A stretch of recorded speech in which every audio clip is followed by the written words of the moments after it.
কবি সুকান্ত ভট্টাচার্য ছিলেন বাংলা সাহিত্যের মার্ক্সবাদী ভাবধারায় বিশ্বাসী এবং প্রগতিশীল চেতনার অধিকারী তরুণ কবি।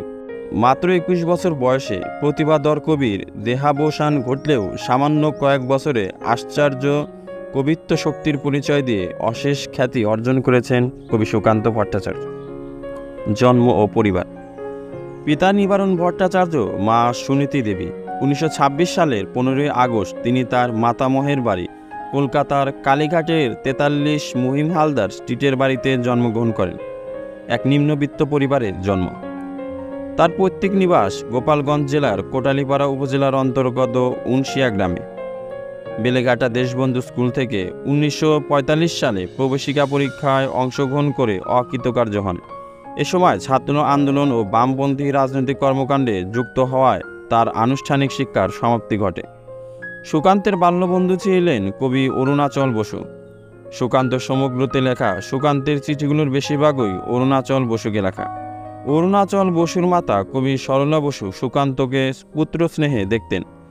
কবির জীবনের বেশিরভাগ সময় কেটেছিল কলকাতার বেলেঘাটার ৩৪ হরমোহন ঘোষ লেনের বাড়িতে। সেই বাড়িটি এখনও অক্ষত আছে। নিকটেই কবির ভাইদের মধ্যে দুজন, বিভাস ভট্টাচার্য ও অমিয় ভট্টাচার্যের বাড়ি। পশ্চিমবঙ্গের প্রাক্তন মুখ্যমন্ত্রী বুদ্ধদেব ভট্টাচার্য সুকান্তের সম্পর্কিত ভ্রাতুষ্পুত্র। প্রগতিশীল রাজনীতি। সাবাস বাংলাদেশ, এ পৃথিবী অবাক তাকিয়ে রয়, জ্বলে পুড়ে মরে ছারখার, তবু মাথানো অবার নয়। দ্বিতীয় বিশ্বযুদ্ধ, ৪৩-এর মনন্তর ফ্যাসিবাদী আগ্রাসন, সাম্প্রদায়িক দাঙ্গা প্রভৃতির বিরুদ্ধে তিনি কলম ধরেন। ১৯৪৪ সালে তিনি ভারতের কমিউনিস্ট পার্টির সদস্যপদ লাভ করেন। সেই বছর আকাল নামক একটি সংকলন গ্রন্থ তার সম্পাদনায় প্রকাশিত হয়। কৈশোর থেকেই সুকান্ত যুক্ত হয়েছিলেন সাম্যবাদী রাজনীতির সঙ্গে। পরাধীন দেশের দুঃখ দুর্দশাজনিত বেদনা এবং শোষণমুক্ত স্বাধীন সমাজের স্বপ্ন, শোষিত মানুষের কর্মজীবন এবং ভবিষ্যৎ পৃথিবীর জন্য সংগ্রাম তার কবিতার মূল প্রেরণা। ১৯৪১ সালে সুকান্ত কলকাতা রেডিওর গল্প দাদুর আসরে যোগদান করেন। সেখানে প্রথমে তিনি রবীন্দ্রনাথের কবিতা আবৃত্তি করেন। রবীন্দ্রনাথের মৃত্যুর পর সেই আসরেই নিজের লেখা কবিতা পাঠ করে তাকে শ্রদ্ধা জানান। গল্প দাদুর আসরের জন্য সেই বয়সেই তার লেখা গান মনোনীত হয়েছিল। আর তার সেই গান সুর দিয়ে গিয়েছিলেন সেকালের অন্যতম সেরা গায়ক পঙ্কজ মল্লিক।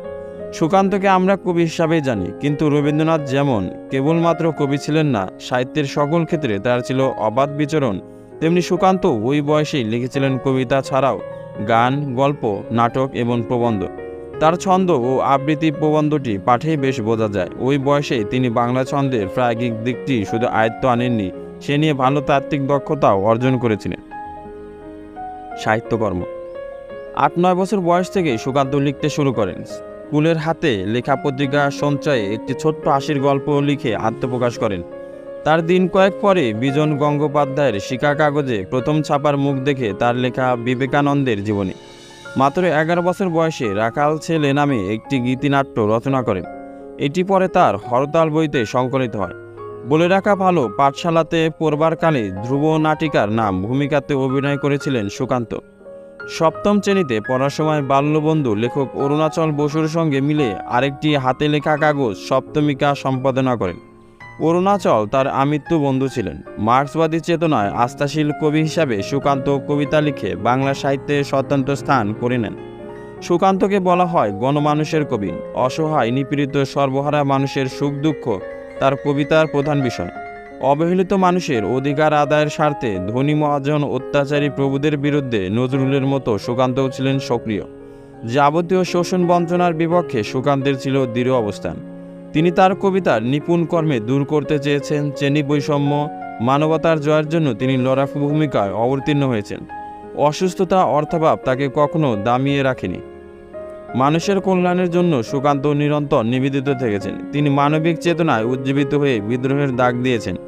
তার অগ্নিদীপ্ত সৃষ্টি প্রণোদনা দিয়ে সব ধরনের প্রতিবন্ধকতা অতিক্রম করতে প্রয়াসী ছিলেন।